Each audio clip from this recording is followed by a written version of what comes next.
The city was restless, the cold biting deep, a chilling grip that crept into bones and lingered in the air. In a quiet corner, tucked behind a bustling café, John Mitchell sat on a flattened cardboard box, his few possessions bundled tightly beside him. John, a veteran in his late 60s, carried the weight of years of military service in his face, a hardened jawline, eyes that had witnessed more than most could even begin to imagine. His rough, calloused hands trembled slightly as he wrapped them around a small cup of coffee, a simple gift from a passing stranger. That warm cup, a fleeting kindness, was a rarity in his world. To the crowds hurrying past on the busy street, John was invisible, just another shadow blending into the background of their fast-paced lives. But he hadn't always been unseen. Once he had been Sergeant John Mitchell, a leader, a protector, someone others looked up to. Yet, somewhere between the battles fought on foreign soil and the wars waged within his own mind, his life had veered into darkness. Returning home, the world that once felt familiar now seemed distant, foreign. Friends had moved on. Family had drifted away. The job he had been promised never materialized. Before he even understood how, he found himself on the streets, alone, struggling to navigate a society that had all but forgotten him. Days blurred into nights, each one colder, harsher than the last. John learned to survive on little, rationing shelter meals, finding brief moments of humanity where he could. One of those rare kindnesses came from the cafe manager, who would sometimes slip him leftovers. But that fragile mercy shattered one evening. Concerned about the cafe's image, the manager made a call. Minutes later, an officer arrived, his expression firm but not cruel. "Sir, you can't stay here," the officer stated, his voice steady. "You're trespassing." John didn't argue. Years of discipline had taught him to follow orders without question. Silently, he gathered his few belongings, stood up, and prepared to leave. But before he could go, the officer reached for his arm. "I'm sorry, sir, but we've had complaints," he added, his tone softer yet unyielding. John's heart sank. Just this once, he had hoped to be left in peace. Instead, he was led away, booked at the station for trespassing. Sitting in the holding cell, the cold steel of the bench pressed against his bones. His mind felt numb, drifting through the thousands of nights he'd spent like this. Alone, unwanted, forgotten. When the officers handed him a court date, John nodded, barely whispering his agreement. Deep inside, he wondered, did it even matter anymore? On the day of his hearing, John entered the courtroom with his head low. He expected no sympathy. He never did.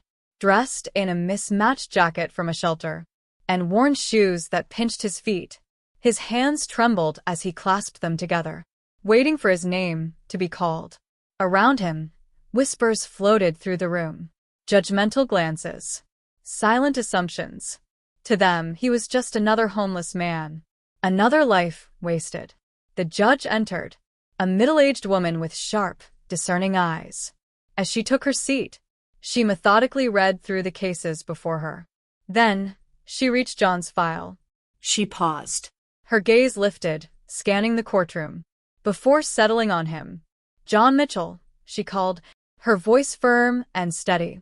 He raised a hand, slightly nodding. His throat was too dry to speak. She began reading through his history, but something in his file made her stop. Her eyes traced the words again, and when she looked up, her expression had changed. "John Mitchell," she repeated, this time softer, almost to herself. John shifted uneasily under her gaze, unsure of what had caught her attention. Then she set the file down and spoke, her voice tinged with something unexpected, warmth. "Mr. Mitchell, were you, by any chance, in the 80th Airborne Division?" The courtroom fell silent. John's eyes widened, memories flooding back like a crashing wave. "Yes, ma'am," he answered quietly. "I served a long time ago." His voice cracked, the weight of those years pressing against his chest. The judge leaned back, her eyes misty with emotion. "Mr. Mitchell, my brother served in that same division," she revealed, her voice trembling. He used to tell us stories about a man who saved his life, a man he described as courageous, selfless, a true hero.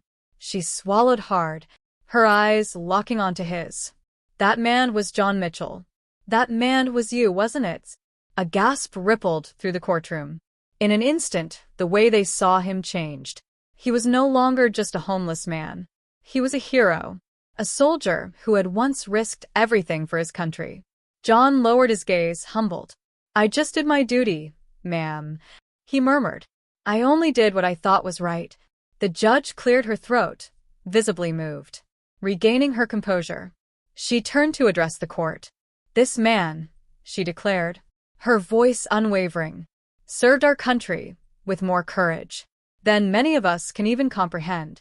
And yet, here he stands, facing charges for simply seeking shelter. This is a man who deserves our respect, not punishment." Then she turned back to John, her tone gentle yet firm. "Mr. Mitchell, I am dismissing these charges immediately. Moreover, I am ordering assistance for you. You deserve more than this. You deserve stability, a place to call home." Tears welled up in John's eyes.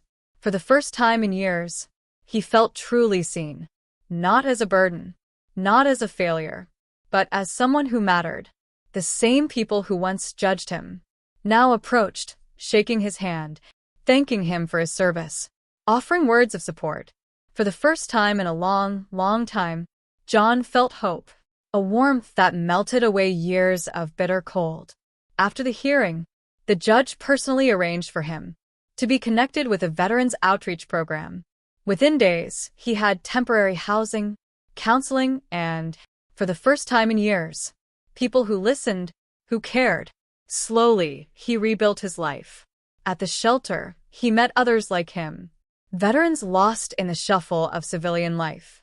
Together, they formed a small community, lifting each other up.